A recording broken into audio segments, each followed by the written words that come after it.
Hello everyone and welcome back to another Strategoi preview because we are previewing or reviewing the Daughters of Cain Faction Focus.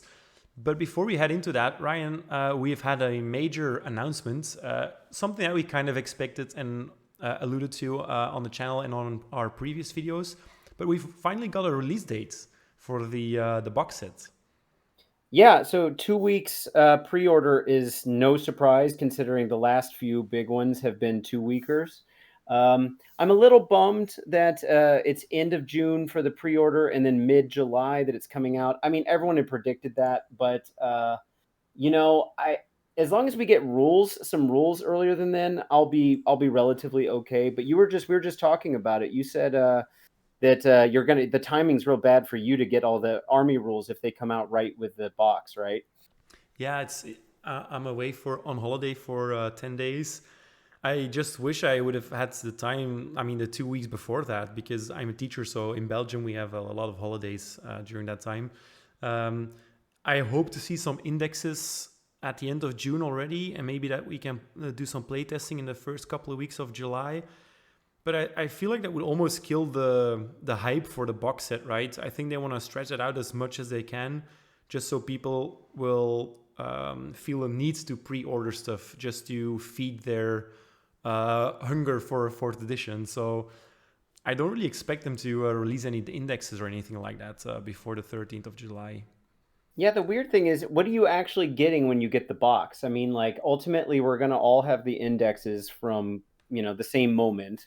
And then All the Spearhead stuff, which is pretty big. well, yeah, but we don't know if they're going to release the core rules for Spearhead. I mean, we don't really know there's a good chance they're going to release the core rules ahead of time, just so everyone can start getting FAQ questions in and start getting the rule set in their head. Yeah. As a PDF, I mean. Yeah. The thing I mean is, like, the only people that really are excited about the actual delivery of that box are the people that want a physical copy of the core rules with the pretty book, and then the actual models. But then the models take a while to build and paint. So what I'm really excited about is actually playing the game, like you were just saying. I just want to get my hands on list building and start playing. So that's not. That has nothing to do with buying the box, but I will be buying the box because I play both those armies. Are you planning on getting it? No. The books are tempting to me, especially the Spearhead stuff, because it's handy to have it on all the cards, and obviously the General's Handbook on cards as well. If you have to buy that all separately, it's going to cost you anyway. But I don't really enjoy the Stormcast version or half of the box set. As they look right now, I like some of the heroes, but I don't necessarily like the normal guys. The wing guys are totally fine, but I have plenty of them already, and I don't play Skaven, so I don't really see a point. And that's kind of the point I'm trying to make here. If you're if you're not into one of those armies, and you give the indexes and the rules before the release date, before the actual date that they arrive in the stores, the boxes, won't that kill the hype for certain aspects of fourth edition? Because so many people will probably be like, okay, I already have the free version, so why would I buy the paper version? You know what I mean? For Stormcast and Skaven players, yeah. The rest of the people, no. I mean, but I do think it's important that they're setting like momentum towards a given point, and I'm okay with them releasing that. To me, the box has nothing to do with it, like, whereas sometimes, like normally when they release a hard copy of the rules and we know there's no PDF coming, like a battle tome, you kind of want to get that book in your hands as soon as possible, especially back before all the people were spoiling the contents online ahead of time, Yeah. Because you just wanted to start breaking down the rules. But now we know all the rules are going to be, like, I've already told my girlfriend I'm going to be probably busy. I'm probably going to be breaking down rules because I'm used to getting one book and spending a half a day breaking it down. Now I'm getting 24, and I think my head's going to explode. Yeah, we're going to have a lot of content to cover. Yeah. Okay, I think we've talked about this topic enough. I'm kind of excited to talk about the daughter. So shall we move on? Let's do it. Okay, so guys, 5 minutes in, if you wanted to skip ahead, you obviously could. But here we are, Daughters of Cain, the Disciples of Murder. the disciples of Morathi, KHAINE. If we're scrolling to the battle traits here, Ryan, do you want me to lead us onto these, or do you want to go for it? Go for it. I'll just talk about stuff you don't mention. Yeah, sure. Which will be quite a lot, I think, because you are the research guy. And please give Ryan some love in the comments, because he puts a lot of effort in all these faction focuses, definitely more than I do on paper at least. And not on paper, I mean on the research side of things. Well, to be fair, I do have more time than you, I think. So, I'm sure you would put more time in if you could, Sure, but I mean, take compliments. You deserve it. Thank you, sir. And we're glad to have you healthy and back. Yeah. So. Okay, let's start off with the blood rites, actually, before we talk about the command trait, if you're good with that. The command. Yeah. Okay, so blood rites. This is a very recognizable thing for daughter players, I think. So a different effect applies to friendly Daughters of KHAINE units each battle round, a bit like IDK, so a bit like Ideneth. The difference here being is that you retain all of the bonus that you received in the previous battle rounds, whereas with Ideneth that is not the case. So in the first battle round you get +1 to run rolls, then +1 to charge rolls. Third battle round +1 to hit rolls, and it continues like that. Round 4 +1 to wound rolls, and then round 5 +1 to attack characteristics for melee weapons. That's important. Also important, round 3 and 4 only for combat attacks, so no, not for range attacks. So I think what they want to emphasize here is things get very bloody, and the more blood is shed, the better things get for the Daughters of KHAINE players. And that's what I want to embody here with those rules. Ryan, what do you think about these rules? So, okay. Number 5 is the only one that's actually changed on paper. It used to be a 5+ ward instead of the army-wide 6+ ward, which, like we've mentioned in other factions, has just gotten moved on to the War Scrolls. Yeah. So they're not tankier on Battle Round 5, but I think this change, +1 attack in melee, is much more flavorful for what the army feels like. Why did the army get more defensive as it got more frenzied instead of just going out there and killing? So it stays glass cannon-y, as they mentioned in the article. The problem is with this round 5 is I've played a ton of games where I don't even see round 5. Mm-hmm. And so it looks great on paper, but if I were you and I was computing their stats, I would leave this one out. In fact, I might even be tempted to leave +1 wound off if you want to know what this unit's going to be like for most of the game. I think +1 to hit is reasonable to leave on there. Yeah, for sure. Which is kind of a hidden buff because, and it's always been this way, but you don't need all-out attack anymore from Battle Round 3 on, which is kind of nice. Because as we know, you can't stack more than +1 unless they're debuffing you for some reason. Yeah. Something else worth pointing out is Battle Rounds 1 and 2 have a secret buff, because every single musician situation that used to give +1 to run and or charge for a lot of regular units that had musicians in them and standard bearers, that's gone now. Mm-hmm. So this is one of the only sources of +1 to run and charge you're going to get, and the fact that your whole army's got it is, I think, pretty strong. It was always strong, but compared to what everyone else lost, I think it puts you on a little bit of an advantage here. Yeah. The last point I want to make about this chart is that in the old book, the current book, there were a number of units, I think 3 or 4 different sources of things that could push you up in this list, at least for one unit at a time, or maybe a good chunk of them. Like there was a sub-faction that could do that. I don't know if that'll stay, but it is something that's made the army feel like it is. So it has to, right? Yeah, it could be that what I just said about adding +1 to wound, you maybe don't count it because Battle Round 4, it could very well be something that could be put on round 3, for example. Yeah. So, yeah, I really like this table. It's, as you say, it's much more flavorful than before. I do also think, Ryan, that it's kind of hard to gauge what the standard battle round number will be now to decide whether you've won a game or not, because as we've seen in the playtest matches, games can be kind of close now, and they will be usually more close than before because you've got that catch-up mechanic now, and also you can't really get ahead as much as you could before. So maybe we'll see games go to round 5 much more often than we would before. Yeah, I didn't mean. Well, I mean, I agree with you. I don't necessarily mean that someone's wiped someone off the table. I mean, a lot of times you have to talk the last round out Oh yeah, okay, yeah, at like a tournament. yeah, I yeah, know yeah, at yeah. in home games that's the only reason you wouldn't play it out. But at a tournament, a lot of times you just talk out 5. Hmm. Um, so, but to your point, if the games are getting faster because they're getting more streamlined, then I think you're right. We might very well see battle round 5. So Yeah, that'd be nice. yeah.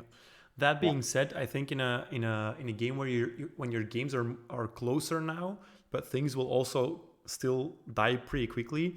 I think the 5-up ward would actually have been more powerful, even though +1 attack is amazing, because usually in round 5 you're more or less consolidating your stuff, right? You don't necessarily want to kill as much anymore because there's just not as much on the table. So I do think it's the 5+ ward used to be probably better than the 1+1 attack is gonna be now.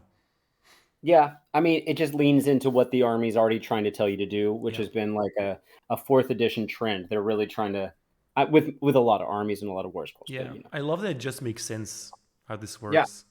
You could yeah, also just see it in your head, right? They start running, they start charging, they're hitting. Now they're seeing blood, they're wounding more, and then they get really into it and they're attacking more feverishly.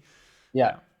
It's cool. Okay, on to All Out Slaughter. So this is the name is recognizable. I don't play Daughters enough to know how it used to be before. I know there was an ability like this, Ryan, but it definitely wasn't a command ability, or was it? It was a command ability, But but not it once per just battle. not once per battle, and it Hmm. gave exploding hits. Oh, that's a Um, yeah. Now, I did check after I read this and saw that changed to see if exploding hits was on a number of war scrolls. It's not. So it's not like they worked it into the army anyway. So you did lose that. But go ahead and read what this is doing, and then we'll talk about Yeah. it. So you pick one of or a friendly Daughters of Cain infantry unit that is in combat to use this ability, which makes sense because you can use it in any combat phase, but only once per battle. The effect then, that unit can use 2 fight abilities this phase, so it can fight twice. But this is something that we've been seeing at the end of 3rd edition and now seeing more in the 4th edition as well. After the first is used, so after you fought once, this unit has strike lots for the rest of the turn. So usually they started doing this trend where if you get to fight twice with the A units, it usually meant that the second time you fought it was at the end of the phase anyway. So this is kind of following that trend, but it's still a very potent ability. Yeah, I mean, being once per battle is rough. Very rough, yeah. Yeah, and here's my thought: is I understand why they made it a command ability so that you can't fight twice with an all-out attack or something. Mm, Not that they really need it because battle round 3 they're juiced, and you probably want to use this at an optimal time when they're already hitting harder than they would because of the blood rights. yeah. But there's I I think there's a part of me that wishes this had been our first command ability we'd seen that cost nothing. Because Mm, only being once per battle, I feel like they could have easily just put a 0 up there, which would have made it a command ability so they can't use another command yeah. ability, but that it just wouldn't cost you anything. I think Completely making you agree. pay for it and being once per battle is kind of weird. Yeah. And this is a spoiler, but Morathi lost her ability to let a unit as a command ability fight in the hero phase. So this is kind of making it up for it with the fighting version of her ability. Mm, But if it had, I think it could have also just as easily said you can shoot. You could either shoot or fight once, twice, or, in the hero phase or whatever you want to frame it as. I think that would have been okay and made the bow snakes like fans feel like at least they got some version of that rule. Now, maybe it exists somewhere else, but right now we have no reason to think that the hero phase doubling up on shooting exists in any form, but we can wait and see. yeah. And this also has to be on in an infantry unit. So Morathi, big Morathi is not using this or the cauldrons. Yeah. Yeah. I always find it weird that if you get this once per battle thing as a battle trait, it, I really hope that the War Scrolls balance this out then, because certain armies really get some interactive and fun stuff to do during the battle at least. And now you've got this passive buff, obviously, on every round, which is nice. But only being able to do this once on one unit, and then you also have to pay for it with a command point, as you said, it feels kind of harsh. Yeah, yeah. I mean, it's still something. Would I rather have exploding hits? Probably. Yeah. But then again, I don't know. I mean, the cool thing about the exploding hits was that you could use it on top of the +1 to hit that you're getting from round 3 on, which functionally feels like +2 to hit mathematically. Yeah. And this, I mean, fighting twice is amazing. Don't get me wrong. How would you? What if instead of being once per battle, it costs 2 CPs? I was just gonna suggest, like, I wish they would have just upped the CP increase points. It could even be 3 or something like that if it was too strong, but then not make it once per battle. Just because, but 2 is on the edge, I feel like, and 3 is too much. Yeah. But 2 might be too little to do it because you're gonna save it up for every turn, right? Yeah.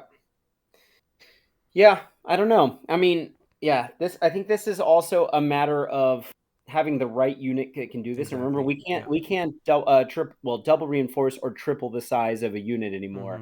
You're not getting 15 of melee snakes. Yeah. You're not getting 30 Sisters of Slaughter or witch elves. Yeah. So, and that means only a single reinforced version of this unit is getting to do this. So it's still strong, but the strike glass really penalizes this army too because they are glass cannon-y. Yeah. So yeah, we'll have to see how much hurt a unit can dish out for this to matter, right? And how much hurt they can take before they get to fight twice.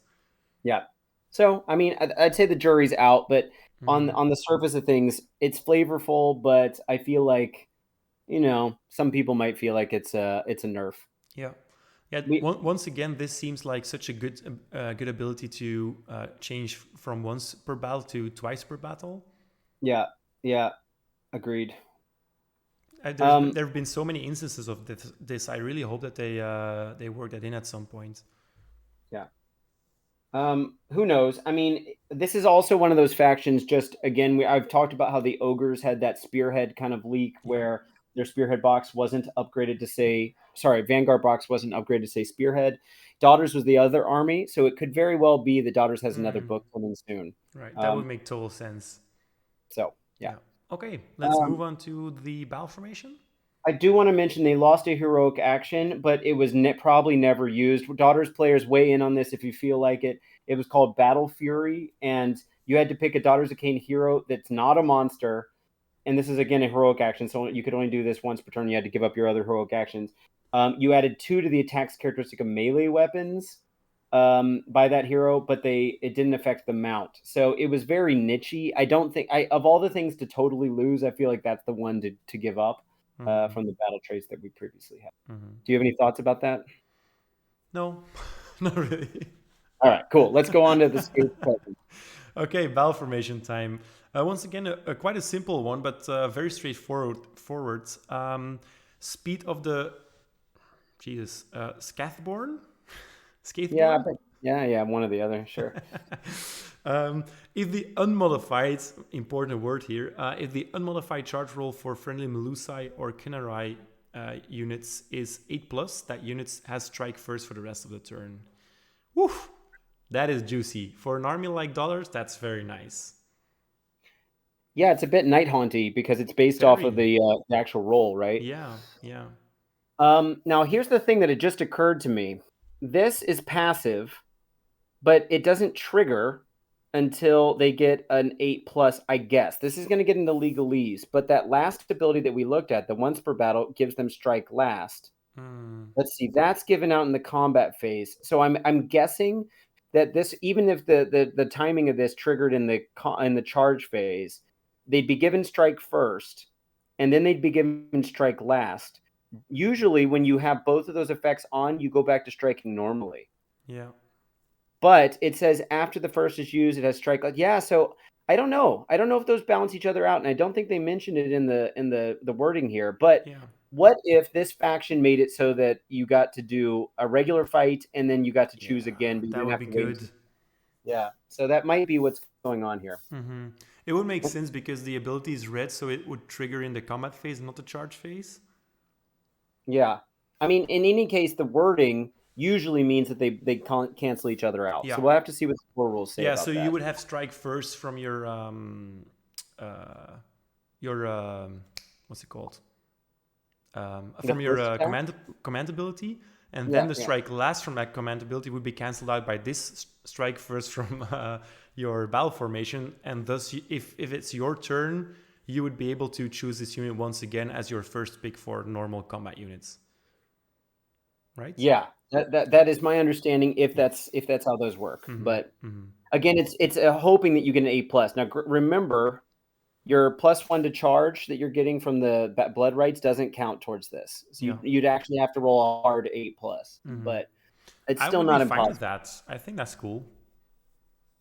Yeah, you wouldn't know that you're going to get this until after you've committed, though, Mm-hmm. because you commit to it. Oh no, that's not true. You would know that you've gotten it. So say you had two units that both were equally good in combat, you could see which one gets the strike first, and Yeah. then pop the command ability on the combat phase. Yeah. Yeah, Okay, so yeah. quickly talk about the text below that, maybe. Um, so other formations, instead, Spirit Knight infantry across the battlefield is something that you guys had before. That kind of followed the line of the teleporting shenanigans from the Knight Warcry band, I Yeah, think. the Shadow Stalkers. Yeah. Shadow Stalkers, yeah. Or use breathtaking acrobatics to ensure that charges hit home. That's cool. That would probably, mean that you could charge over difficult terrain or something without getting penalized for that or something like that. Or chaperone mobile cauldron shrines to slam through enemy lines with mortal damage. That seems like something that would affect power through or something like that. Yeah, none of them sound all that spicy to Nope. me, but who knows what they're going to be, Yeah. you know? It really depends, right? With the teleporting thing, if it only affects the Shadow Stalkers, it's less interesting. But if it affects the entire army, it could be interesting. Yeah. And maybe now is a good time for me to admit that though I have a full Daughters army, I've never once been inspired to actually put them on the table. Um, so I'm kind of a Daughters player and kind of not. But anyway, I've still done the analyses here. But when I say that this doesn't inspire me, if they had made one kind of like what we just saw with OBR, where it was kind of leaning in towards a Ryan play style, maybe I would have been like, oh, now is the time to pull Daughters off the shelf. But it could still happen. I'm still holding out hope before I sell all those snakes. But we'll Yeah. see. Maybe I'll take him off here because I've always loved the dollars aesthetic, especially the snake parts. But I didn't want to hop on the snake train because it was just too strong. Yeah, yeah, we'll see. Nick almost bought them off me, but then he changed his mind. So, There you so go. we'll see. Yeah. All right, let's Okay. move on to Bloodwind. Yeah, so interesting. Once again, we don't know the casting value of this incantation. Sorry, No. what's it called now? Manifestation. But we Mm-hmm. do get to see the War Scroll. So Blade Wind, 12-inch move, 6 plus save, but obviously since it's a manifestation, a 6 plus ward as well. 7 health and a 7 plus banishment value, which is also kind of the standard thing to see right now. Yeah. It's mostly meant to do damage in melee because you get 9 attacks, hitting on 3s, wounding on 3s, 1 rend and 1 damage, and a crit is exploding hits, so you get 2 hits. And then it's one ability that it has in any combat phase if it charged, so it could also be with a counter charge. You get to pick an enemy unit in combat with it to be the target. You roll a dice on a 3+, you ignore positive modifiers to save rolls for the target for the rest of the turn. Importantly here, this also means that would work on attacks from different units, right? Yeah. Yeah. Yeah. Yes. So its output got a lot better. It used to do a mortal wound on a 2-up to every unit it flew over or that was within 1 inch after moving. Mm-hmm. And then it had a 12-inch bubble, a within bubble that turned off covers version of saving, a +1 to save. So it's kind of in line with that, but its output got way better. Mm-hmm. Here's the thing, though, is they've said that there aren't that many ways to improve your save. So, what is a positive modifier to a save roll going to look like in practice at this point? Is it in the current version of AOS? That's actually pretty decent, right? Because Yeah. we've got all out defense all over the place, plus Yeah. Mystic Shield, plus other things. But I don't know that we're going to see that many. So, is it really just on a 3-up turning off all out defense? Is it kind of like a lighter version of a roar? Um, I don't know. I don't know how many sources of save buffs we're going to see. So Mm-hmm. the jury's out on this one, but I can say its output is better. That said, you can just easily attack it first and then it's gone. It's only 7 health at a 6+ save. Yeah. So Do you feel like its output is strong enough to warrant a summon? As in, would you spend a what's it called now? A a cast. PowerPoint or Yeah. Yeah. uh, Well, I mean, yeah, it depends on how many. Like, because Daughters is traditionally not a casting army; it's a prayers army. yeah. So like Morathi did get +1 spell, like +1 cast spell to cast. I don't know how it's going to look on the blood racks. I'm assuming the blood rack stays a 1 caster, Mm-hmm. or was it a 2 caster? It was either 1 caster with 2 unbinds, or let me just look. But in any case, I don't know if you're going to have a ton left over, except for Morathi. Yeah, the blood rack Medusa was 1 caster with 2 unbinds. Who knows which one they're going to lean towards this time. Yeah. I don't know. I mean, obviously, this is the weirdest set of endless spells because one of them is a manifestation, like a prayer, Yeah. right? And then the other two are what's it called? Regular magic. So I don't know. I don't know what it's going to be and whether you're really going to want this one. And I don't know off the top of my head how big that base is. I'm assuming it's big enough to maybe do something. But the snake comes on a relatively big, the Blood Rack Yeah. The Viper. blood rack is huge. Yeah. So there's a part of me that thinks I'd rather just put that one on the field, and I have a feeling it's going to stick around longer. Yeah. So I don't know. It's hard to say. I'm not blown away by this. Yeah. I was just gonna say it doesn't really speak to me as much. And Mhm. below the war scroll, they describe it as something that would cut through hordes. But I'm wondering which hordes. The text that they write is usually stupid. I mean, like Damn, sometimes. that one rules writer now, that one article writer is super bummed out now, Ryan. I'm sorry, article writer. But I have a strong feeling the article writer is paid to write these things quickly and doesn't understand math as well as. Or he's like, guys, how am I gonna sell this war scroll to other people? I mean, okay, let's put it this way. Against a 6+ save or worse, it's doing 5 wounds on average. That's what the math is. Yeah. So is that anti-horde? Against a 5+ save, it's doing hold on. So yeah, against a 5-up save, it's doing just over 4 wounds. And then if it turns off save and they were going to use all defense, then it's doing back to 5. But I mean, like, I think you're going to be up against 4-up saves decently enough in the game. So anyway, the question I have is, does it get all the Daughters of Cain buffs as a manifestation? I was wondering that as well. So if it's getting +1 to hit, then its output goes even higher. I don't know. That's a good question because traditionally they weren't units that had profiles, but it does have the Daughters of Cain keyword. Yeah, so 2+ wounds at some point is getting pretty juicy. Yeah, it gets up there. Well, maybe I didn't take that into account when I did my computations, but even at that profile where we're looking at crit hits, exploding hits, and +1 to hit, which functionally means all the hit rolls go through mathematically, then we're looking at 9. We're looking at 7.5 wounds against a 6+ save. Yeah. So Okay, let's move on to the juicy war scrolls, though.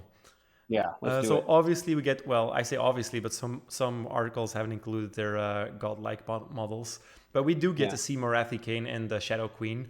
So we're starting off with the smaller Morathi here, little Morathi.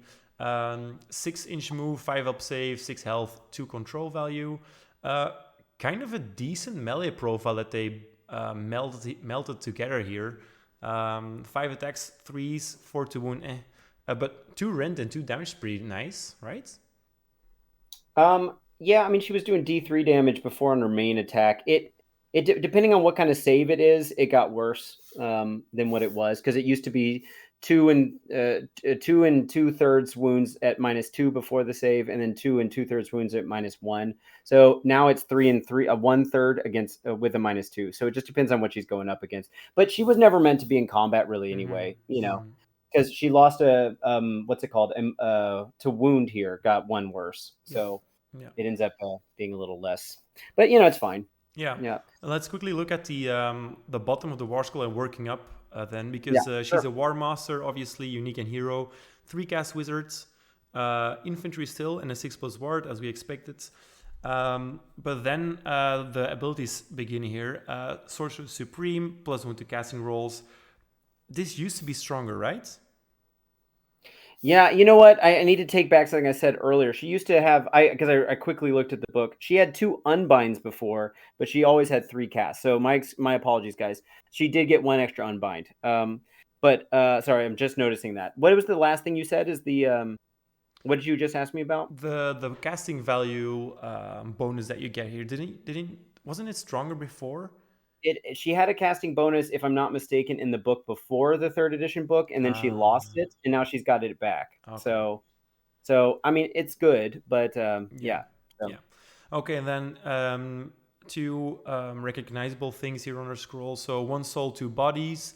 It's a passive ability. Each time the damage point would be allocated to this unit, it is instead allocated to a friendly, the Shadow Queen. You cannot make any further ward rolls for that damage point. I think they cleared this up in either the newest book or in a FAQ or something, but there was a point where you could double up on the ward saves and stuff, right? There was a way if you targeted one of the 2 models. I've hated this rule for so long. I think it's the cleanest version they've had thus far. For sure, yeah. I think it's super clear what they want it to be now. And if you're trying to find a way to, circumvent that, that's kind of more on you than on this ability now.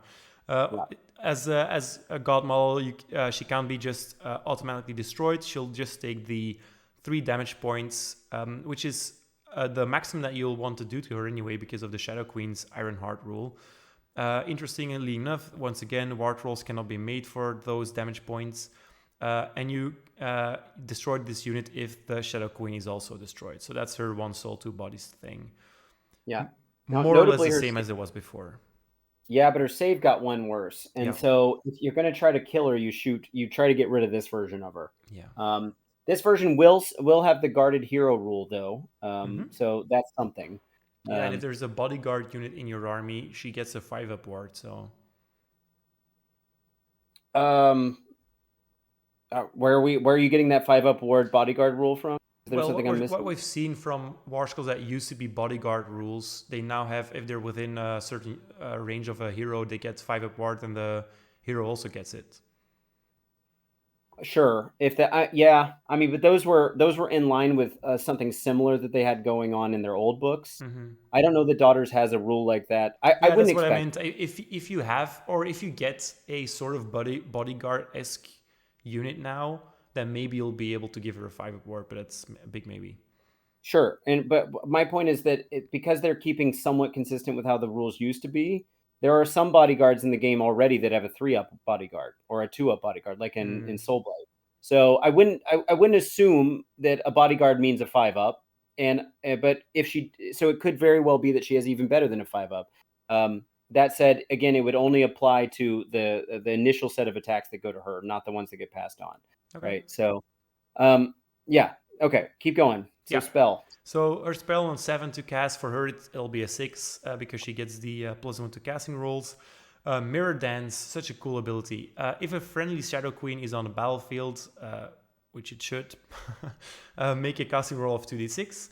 You place 2 tokens underneath each model, and then you basically swap places with them. But the token has to be below the base of the model that you swapped it with. So they more or less stay in the same place, but obviously because they have a different base size, you need those tokens to be below or under your base just to be able to swap them. Now, interestingly enough, you can swap them even if they're in combat. But if they were in combat, you can only bring them into combat once again with units that they were in combat with before. So let's say that you're swapping Morathi KHAINE with the Shadow Queen, and Shadow Queen was in combat with 2 units. Morathi KHAINE can only be in combat with those 2 units, so not a 3rd unit, for example, if you would be able to do that. It would be better if I gave the example with the reverse units, but here we are. So yeah, interesting. Now, if I got this right, Ryan, they did mention that if once a unit was set up, it wasn't allowed to move anymore. That's a generic rule now. Yeah. So if you use this while either one is out of combat, that model won't be able to move, or both if they're not in combat. Yeah, I mean, obviously there are cool implications here. Like you didn't used to be able to be in combat when you did this ability. Mm-hmm. It was like a lore spell. Yeah. We'll talk about what's changed in a sec. Yeah. But so that's really cool. Like they mentioned in the article that you could like if you try to come in to attack small Morathi, little Morathi, and then all of a sudden next thing you know, and remember this could be a magical intervention as well. Mm-hmm. All of a sudden you're swapped. Damn, Second true. thing is if you're worried about the ranges, because she's a 3 caster. So let's say there's some spell that you weren't in range for from Little Morathi, then she teleports first and then is in range for her other spell. That's pretty cool. Mm-hmm. Obviously, to keep her protected, that's always good. Remember, you're getting a +1 to charge, so even though you can't move on the turn you teleport, you could try to hit an 8-inch charge, or functionally an 8-inch charge, a 9-inch charge with a +1. If you teleported out of combat. It doesn't even say you have to be outside of combat, right? Nope. Or outside of 9 inches. So you could just teleport to 3 inches, right? Yep. So there's a lot of flexibility here. What the rule used to be was you pick 2 heroes with wholly within 18 inches, I think it was, of the caster. It could be any 2 heroes, and then they teleport, but they couldn't be in combat. So the fact that it's very Morathi centric, and it makes sense because she is like one being, does. so it's really flavorful. Yeah. How do you feel about losing the Black Horror of Olgu, which was kind of like a very, I mean, it might be in the lore now, but it's not on her war scroll. It was like the Mortal Wound spell. That did I really love this on her war scroll. It makes so much sense. When we did the review of the original book, Ryan, this spell alone was almost enough to get me to buy into Daughters, because I just really thought it was such a thematic rule for a Daughters of Khaine army. But I like it even more when it's only on her scroll now. Yeah, I agree. Now that I think about it, especially considering Black Horror of Olgu, I'm pretty on board. Black Horror of Olgu might be in the general lore, so she might know it anyway. That's pretty cool. And also, I always thought it was a mistake that they didn't have something that said about putting these tokens down. Now it's a lot, because if you lift stuff, there's a bunch of like amateurish players out there. No offense to these people, they just haven't seen what the impact is. That'll pick a movement or pick a unit up and then expect to be able to put it back down where they had left it. You know, thinking that they're gonna somehow magically know where it used to be, and then they can accidentally get some kind of benefit off of that technical difference. Similar kind of thing here. Now they're trying to prevent that. I'm really happy to see they're doing something about it. When they say the initial model, they say directly under the center, which means, as far as I'm reading it, exactly under where the center of the token is exactly where the center of the base was, to the best of your ability. But then when you set it up otherwise, you could actually just, all it has to do is cover the token. Cover the center of the token, so you can only cover it for half of it. Let's see, overlapping the center of the, so there you go. So you've got even more flexibility than I was in. So yeah, that's pretty good. It gives you a little bit of wiggle room. Yeah, I don't actually know whether it's possible, inch-wise. I don't know how big the inches are for both of these models. I mean, I do know, but I don't know how it works out with the tokens. But if a model is, let's say, a token is, 0.1 inches or something like that. I don't know how big a token has to be here. Maybe they'll specify that in the normal rules. Is it actually possible if the Shadow Queen is in combat and Morathi's base at least has to cover half of that token of the Shadow Queen? Could she still be in combat? Probably, right? Because 3 inches is quite far off. I think she's on a 40 mil, a little Morathi, and then the big one's on like 100 mil. Yeah. So I'm pretty sure that's within 3 inches. Okay. So yeah. So one last thing I want to quickly mention about the mirror dance. The last phrase here, each unit can only be set up in combat with the units that the other unit was already in combat with. So that doesn't actually mean that you have to put them in combat once again.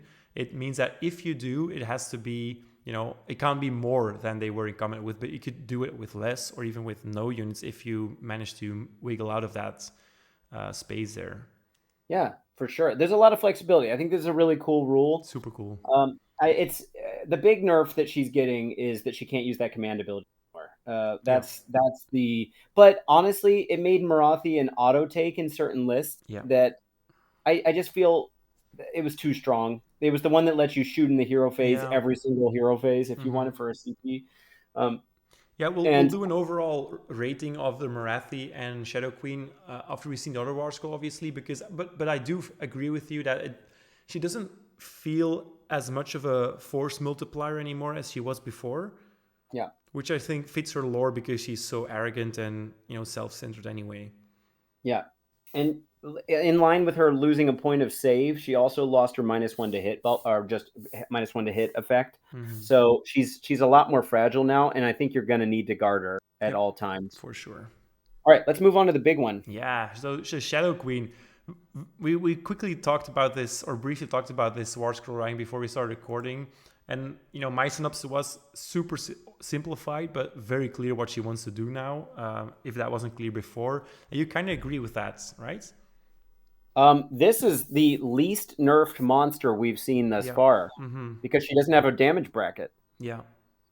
So okay, so let's quickly look at it. Yeah. So 12-inch move, 4+ save, 10 control, which is a buff, and 12 health. Was she on the same amount of health before?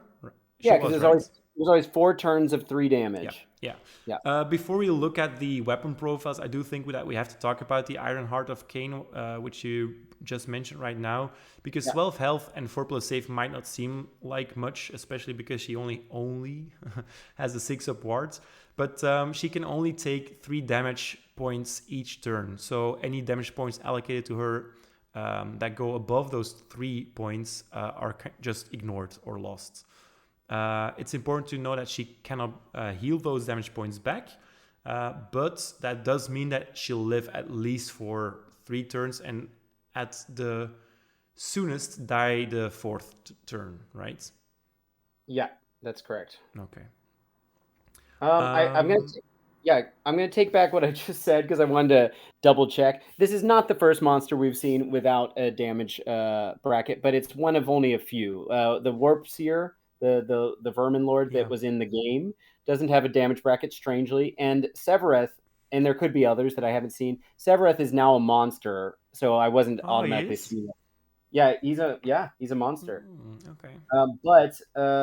But he doesn't have a damage bracket. So not all monsters, but a lot of the traditional monsters do. And the fact that she doesn't, and her profiles stayed just as good as they were pretty much from before, with a small exception. But we'll get into that in a sec. Yeah, it's got to be something with a health characteristic, right? Like they must have decided that if it's above 14 health or something like that, it'll bracket. And if it's below 14 or 12 or lower, something like that, it won't bracket. Huh, yeah, that's interesting. I'll have to double check and look. But you're right. Except for the Gargants, the cutoff point's always been 10 or more. So for her, it wouldn't mean a whole lot. Yeah, because both Severeth and the Warps here don't have much health, at least not compared to the other monsters. That's fair. Yeah, the Warps here has 13, so maybe that's a cutoff. Yeah, that's a good point. Okay, so let's look at our weapons here before we actually look at our combat phase rampage. So ranged weapons, Gaze of the Shadow Queen. So this is something that all Golemols get. They get this one ranged attack that potentially does an insane amount of damage, but always misses because you always roll a 1. +2 to hit, +2 to wound. Pretty nice. Or 2+2+, I mean, obviously. 3 rends, which is very cool that she gets to retain that 3 rends ability or stat line. And D6 damage. I don't like the D6 damage here, but all of the other stats are amazing. So I think that offsets the D6. And it's shooting combat. Yeah, so the shooting combat is a secret buff just because a lot of people are losing it. Yeah. And she wants to be in combat. So, I mean, technically most of the monsters want to be in combat, but she extra wants to be in combat. and then she lost 6 inches of range on the shot. So it's still a good. The fact that Ren 3 is in on any war scroll is always good at this point with where we don't have save stacking. So. Yeah. Yeah. Okay. Then even juicier is hard render, obviously. 8 attacks, 3s, 3s, 2 rend, 3 damage, and a crit is a mortal wound. Well, not a mortal wound, 3 mortal wounds. Yes, sir. Amazing. And especially if you keep in mind that from the 3rd battle round on is going to be a 2+ hit, and then on the 4th battle round is going to be a 4+2 wound, 2+2 wound as well. Man, oh man, this is a juicy profile too. It just got better, right? Because it just gets immortal wounds now. Yeah, let's see. When she's getting those pluses, she's doing 13 and a third wounds at Ren -2, so you have to adjust for save. And then she's doing, let's see, obviously the amount of mortals that she's doing. So that's 4 straight up mortals. So yeah, it's a great profile. Yeah, very It cool. got buffed. It got buffed for sure. And then the crown did get hit a little bit, but that's not really her main thing because it used to be 3s and 3s. Now it's 4s and 4s. But I'll take crit mortals on a 3 damage any day. Yeah, I kind of hate that the Crown of Serpents is in there. To be fair. Yeah. I don't know why, but I just love that they simplified all these weapon profiles and they kind of got rid of all these useless attacks, and now the 2d6 is just something that takes up more time once again, right?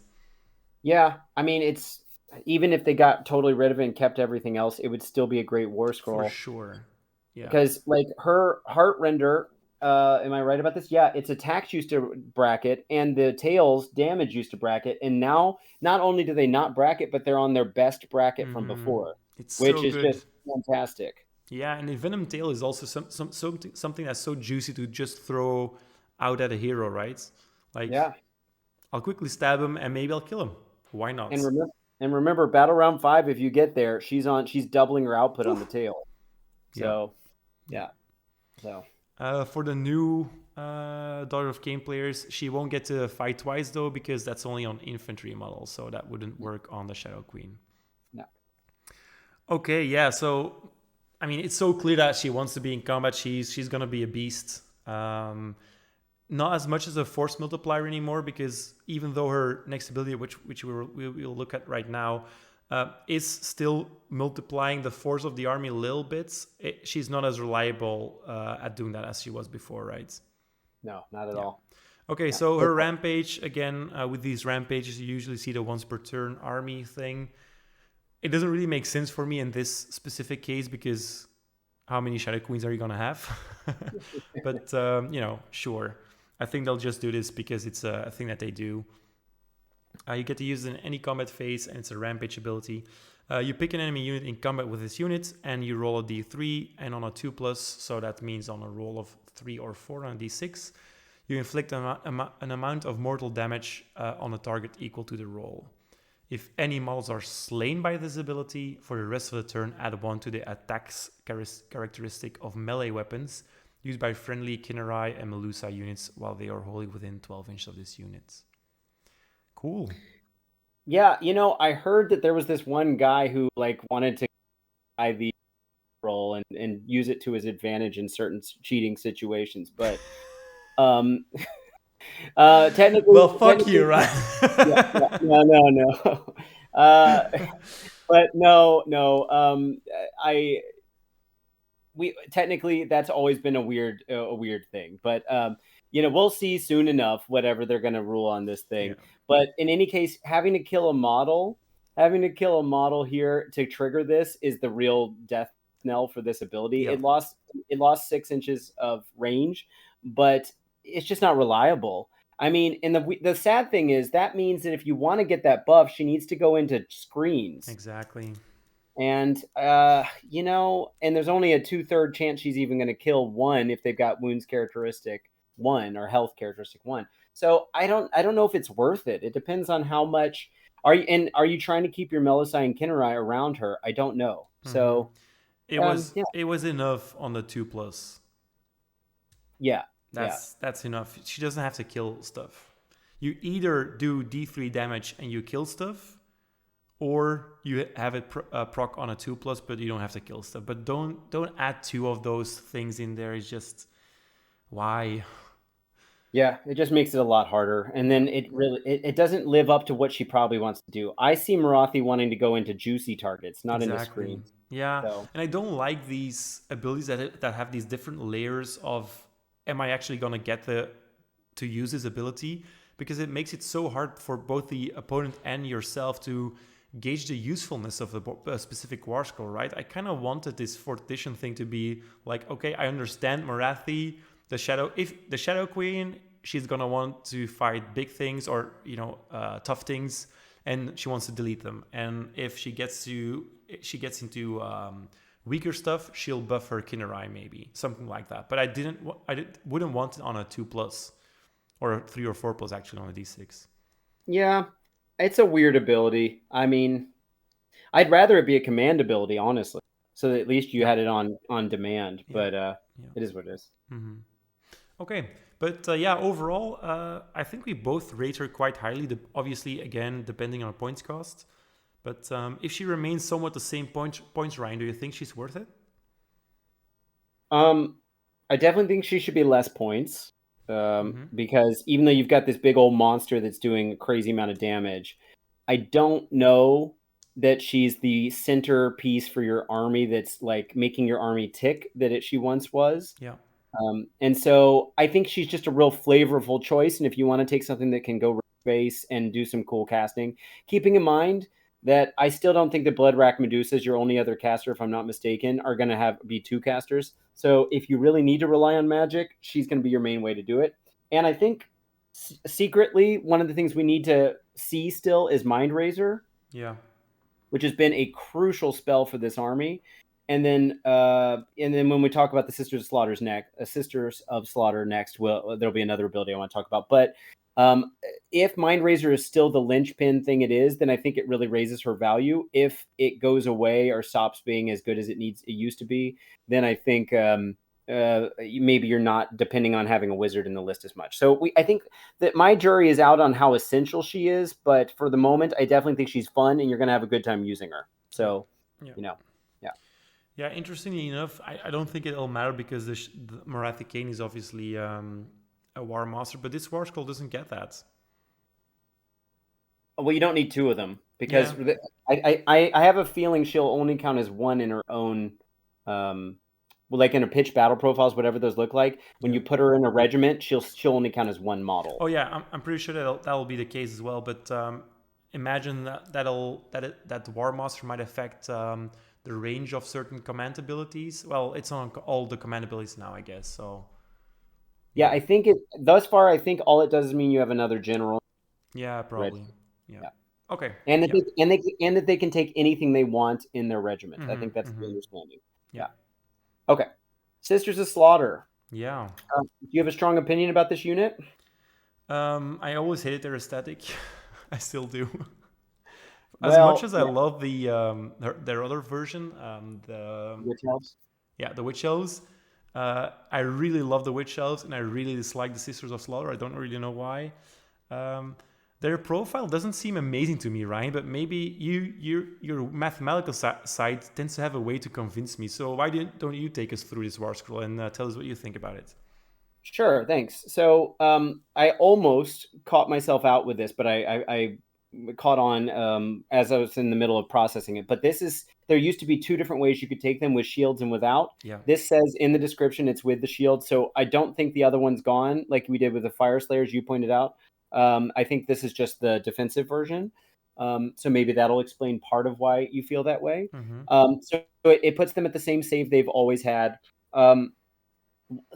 First off, I'll talk about what they're losing. What the big thing they're losing here, the splashback wounds that you see on the right there are the same, basically, but the subtracting 1 from hit rolls is kind of replacing that not really, but it's kind of replacing their movement shenanigans. They used to be able to fight if they were within 6 and then have an extra 3-inch of pile-in, so 6-inch pile-in. That's gone, and they used to have run and charge, which was huge for this army. Yeah. And this is a huge shot in the leg for these guys. Literally, they're slower now. These ladies, I should say. Now, as far as their output is concerned, their profile didn't. They actually got a little bit better because they're infantry +1 rend, which is probably what they want to go into anyway. Yeah. And the other version had a knife. They will probably still see this. They have a knife attack that comes along. Now, when I was talking about Mind Razor, one of the reasons you really want to know what Mind Razor did to improve your rend on the charge, if I'm not mistaken, and then it did something else, is the High Gladiatrix, which is the new FOMO box model that used to like to buff these, the power pair. That the High Gladiatrix also sent this unit to the moon in terms of its output, and so it was kind of the 1-2 punch of getting like a Mind Razor off on them, plus the Gladiatrix having her in the neighborhood. And so it really depends on what the synergies are going to be, I think. Let me just double check. Yeah, Mind Razor did improve the rend by 1 just static, and then if you got a charge off it, it doubled or would add 1 to your damage, which in this case would double it. So this unit goes pretty crazy. And keep in mind, they used to have a 2-inch range on this profile, but now everything's 3-inch range. So that block of 20 is going to be in combat. Everyone's going to be different. So depends on the buffs. And keep in mind, this is the more defensive one. It could be that the more offensive one still has a better pile-in or has run and charge. We'll have to see. Yeah. So, yeah. This is one of those war scrolls that really gets affected by a lot of hero buzz before it gets good, right? Yes. And it's always been that way. Yeah. So I wouldn't say the sky is falling just yet until we see both the buffs that they can get and the what the offensive version of this unit looks. Yeah. How would you pronounce their weapon? Well, I'm tempted to say it's Dutch pronunciation, kraplosh, but it's probably not. Who knows what the Brits think it should be pronounced as? Krooplash? Kroop? Yeah. Oh, maybe it's a play on cruel. Hmm. Yeah, Sure. could be. Krooplash. Yeah.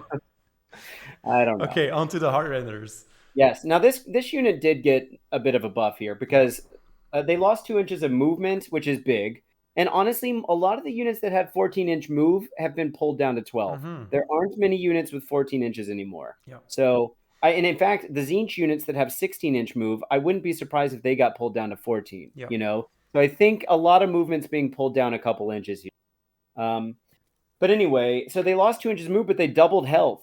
Like they got +1 health characters, which makes sense because they're on 40 mil bases, and this unit was so easy to just paper thin go through. So this is good. I'm really glad to see the health buff. Let's see. So the javelin stayed the same. What's it called? Range, but they doubled attacks. They used to have 1 attack. They did have -1 to wound from what they used to have. They had 3 ups, but they crit auto wound now, which helps get through that. And they still have the same rend and damage. So if I look over here to my output, their output, they've almost doubled in output. It's just shy of doubling overall, despite the fact that they -1 to wound, but then they got the crit auto wounds. So it almost gets there. So that means that their shots are pretty good. And keep in mind, there are 2 versions of this unit. This is the shooty version, and the Life Takers is the melee version. Now, the thing that made this unit tick before was this. So if you look, first off, we've got the Deep Strike, but the Deep Strike was on the Life Takers as well. So that might still be there. Yeah. But the big ability was the Fire and Flight. Now, this used to be if they shot, then they got to make a 6-inch normal move. Now it's a D6-inch move, which is unreliable. So what people would do is they'd put them just within range, and then, but also within 6 inches of an objective. They'd shoot when they dropped in, and then they'd go move them onto an objective. So they got the best of both worlds. Now, getting that you just don't know what you're going to get on that D6. Yeah. So that got nerfed a bit, but I think overall what they're doing, like they're going to stay alive twice as long now. They're doing about twice as much damage with their shots that are really the reason you're taking them, and they can still deep strike. So at the end of the day, I think this unit got a buff, and I'm really curious to see what they do with the melee version. I'd like to see them get like +1 damage on the charge or something. Yeah. That'd be really nice. So what are you thinking? Well, I was going to make a counter argument for the 2 health buff. Go for it. Yeah. I do feel like it's the good approach here because they promise that bigger base would usually mean more health. So that makes sense. I also like because they're not the normal elves. They're kind of these wicked elves that they get more health. That also makes sense. But this unit was always kind of a throwaway unit, right? And sometimes you really want that in your army, especially these kind of units where you just get the 5 models, you drop them on an objective. You usually have some kind of movement shenanigan you want them to use, and then they do this one thing for you, and then they die. You kind of had that with the old version of the Tree Revenants from Sylvaneth as well. They also used to be only 1 wound. They went up to 2 wounds, but their price also went up, and I didn't really like that, even though going to 2 HP is obviously a buff for them as well. They increased in points because of that. And sometimes you just want this cheap throwaway unit to deploy on an objective with this movement deploy shenanigan. So I do see what you're saying. If you want them to live, it's obviously better with the 2 health now. But I can also see a world where people are going to be bumped that they're more expensive now because of 2 health, and you just wanted to have a throwaway unit. Yeah, the thing is, Daughters doesn't get too much better than a 5-up save in general. So I get what you're saying, that they were throwaway because you could just shoot them and they were gone, or quickly fight them or what. But that kind of reinforces my point a little bit, because I do feel like there's still a bit of a throwaway unit, and you're gonna have to pay more points now because it's 2 health. Yeah, maybe. I mean, I don't know. We'll have to see how they combine with other things, and what the melee version does. I just hope they put the points maybe right. they're buffable enough to reinforce them, and then we're talking. Yeah. But 10 wounds on a 5+ save will die to most anything anyway. Yeah, but then again, the saves, we're not save stacking like we once were. True. And Order armies don't get 6-up saves or 6-up wards very often, so there's some extra juice there, I guess. But I don't know. I'd say jury's out, but I'm happier than not with this change. I take your point, but I'm mostly happy that they retained their movement shenanigan, even though it's less dependable now. Yeah. Because I thought that was always a cool thing, and also a reason why you took these guys was because you had just a free battle tactic thanks to them, right? Yeah, exactly. And that helped that they were, or maybe hurt for the rest of the meta, that they were so cheap. Yeah. Maybe you should have had to pay more of a tax for that unit to get that free battle tactic. But yeah. Okay. So yeah, that's it for the War Scrolls. We have 1 Spearhead War Scroll left. Shall we cover that one first, Ryan? Yeah, sir. Yeah, let's do it. Yeah. Okay. So Bloodstalkers. Yeah. Keep in mind, we don't know what's going to be on the War Scroll when they change, but usually most of the profile except the ability stays the same, and then the passive ability that you see on the War Scroll might change, plus a champion and all that stuff. The stats wheel is the same as what it used to be. The bow lost 6 inches, and that's huge. Keep in mind, we don't know if the army has a free teleport anymore. Probably doesn't. We also know that Morathi is not letting them shoot in the hero phase, as we currently know. Also, no mortal wounds. Also, no mortal wounds, but we were talking about this before. They did get +1 attack, lost a point to wound, but they have crit auto wound, and that can be their buff here. If they don't move, it triggers on a 5 instead of a 6. Yeah. I did the math on this against all saves from a 6+ save to a 2+ save, and if they do move, and I'm comparing them against the mortal wounds that they used to do on average, if they do move, then they're still better than the mortal wounds version against a target that has a 4+, 5+, or 6+ save. If they don't move, then that increases to still being better against a 3-up save. And so I know people are going to look at this and be like, oh my God, they got nerfed to hell. Against anything but a 2-up save, if they're in their optimal stance, they are actually better than they once were on average, even considering that they were mortal wounds. You're probably not going to be shooting priority targets and sniping heroes, but keep in mind with the Lookout Sir changes, that's gotten nerfed anyway. I honestly think the teleporting is going to hurt them more. The combo of the teleporting and the range getting cut is going to hurt them more than the actual output. It's just going to change what kind of units they're shooting. So, I take it, don't be too down about that yet. And this is just a Spearhead War Scroll, but even with what's written here, there's reason to be okay with this output. Just It's not what you're used to. Yeah, So if you've seen our Lumneth video with Siegfried, we also got to see the Sentinels War Scroll, and Sentinels and Bloodstalkers have always been super comparable because they fulfilled the same role more or less. Having said that, Heartrenders were a little bit more effective in the more recent times because you got to shoot twice, obviously. But Sentinels had their time in the sun, definitely. But they received the same nerf or side grade or buff or whatever you want to call it, depending on how you feel about it. So shorter range, as GW promised they would do, but one more attack, and the crit mortal changed for the Sentinels also to crit auto wounds.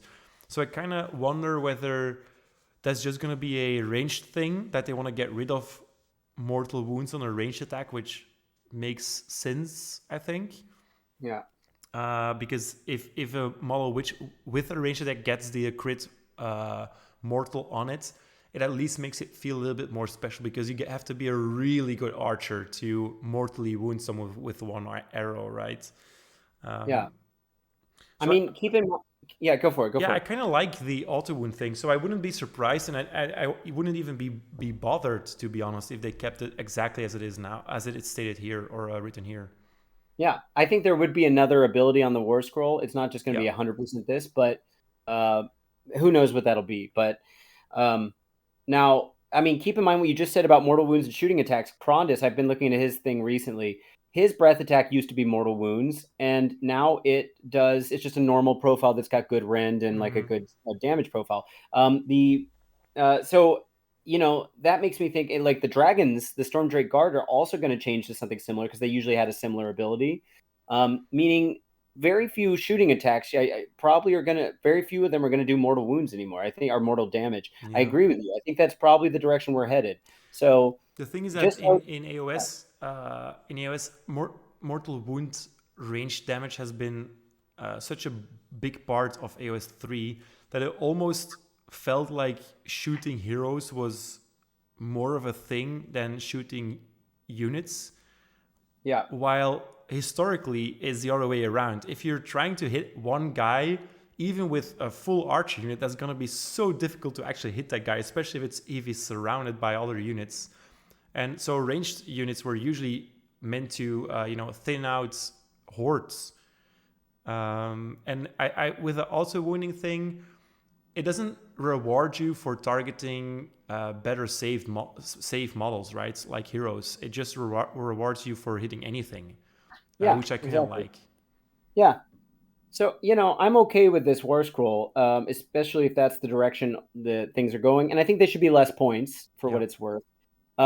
Just because the range, the lack of Morathi combo, these Mm, kinds of things. yeah. The maybe not teleporting. No Um, Overwatch. yeah, yeah. I mean, obviously they still have covering fire, Hmm. but yeah. Now, how are you feeling about the faction in general? Like this preview? Pretty good, actually. I'm optimistic. As I mentioned to you before we started recording here, Ryan, I do really feel that they managed to have every War Scroll tell the same story it told before. Yeah, It's clear what they want to do, so they hammered down on that promise to make every War Scroll seem like it wants to do a specific thing. And for the Daughters players here, I think they can rejoice because most everything about what we've seen here is the same or does the same job. So you'll play your army mostly the same way. So it'll be pretty easy to pick up these units and play a similar style of army as you did before. yeah. I'm trying to think about where I'd put this on the spectrum of like inspiring or disappointing faction focuses, and I think I'd probably put this um, in terms of the spirit of what it's doing somewhere around Ideneth, in the sense that Yeah. it doesn't really feel like it mixed things up much. Mm-hmm. But the difference between this and Ideneth is that I felt like Ideneth really needed something that kind of spiced them Yeah. up to bring them back up to where they should be in the meta, maybe somewhere in the fat middle. And this, the only thing that really seems like it got nerfed hard is the one build that I feel like they shouldn't have ever had anyway. No offense to my snake loving friends. That said, then maybe they would say, well, then what's the rest? Like, what's our thing going to be? Like, no one was really running the witch elf spam list all that much. Maybe there's some successful play out there with that. I don't know. We need to see more of the buffs, but I think in general, this feels somewhere in the middle, and that's totally acceptable. And like you said, if you liked the way your army was, this feels very similar. Yeah, So and you mentioned something interesting just a second ago, the witch elf spam list, but that's also something that I feel that they wanted to move away from, is just a spam idea of lists. They want to get rid of that, I feel, with these indexes at least. They yeah, really want you to bring a mixed army. yeah, especially with the shooting being just what it is. It's Yeah, like it's good for what it does, but you're not going to win by spamming it. exactly. Yeah. So, overall, I think this is fine. Daughters players out there, let us know what you're thinking. But, um, you know, I think this one just has a lot of synergy pieces that we're not seeing, Mm-hmm. and even pieces that have traditionally been synergy pieces. That's kind of what I mean. It's not like I'm like, oh, we need a Hail Mary or a Deus Ex Machina where something comes in and saves these bad war scrolls. I mean, we always needed synergy with these guys. Yeah. So, except for the snakes build, I think it's clear that the snakes build is kind of being put in its rightful place. But Well, we really don't know that, because you obviously got the Malusai hero there that she might be able to give something that Morathi did previously. yeah, might. I just mean like the shooting version of it, because remember, um, uh, you're getting +1. All the buffs for the army are combat oriented, Mm, so I think maybe there's going to be a melee snakes version that's still really strong. yeah. But I kind of doubt that the shooting version's ever going to go back to what it once was, with the shooting twice per turn kind of Yeah. thing. I So, think we got to see the melee snakes scroll for Spearhead, right? yeah, we might have. I just haven't seen it, I but remember reading their ability and thinking, oh, that's not as good as it was before, but oh, they still did something comparable. I just remember some people online being very disappointed by it. oh yeah, I think all we saw was the combat ability they had, Yeah. but as an example of what an ability that was along the big knob or with the Auric, the Iron Jaw stuff. Yeah. Yeah, yeah. It's too early to say, I think, Mm-hmm. but ultimately, like I feel like this is a pretty good start point to kind of get a sense. And I love seeing the god models. I would love to see the god models on every. So that brings us to tomorrow, Yes. Lumineth. We both agreed that we'd be a little shocked if Techless isn't on Yeah. the preview. What are you expecting to see on Techless? Man, Ryan, I am so hyped and scared at the same time for Tekla specifically.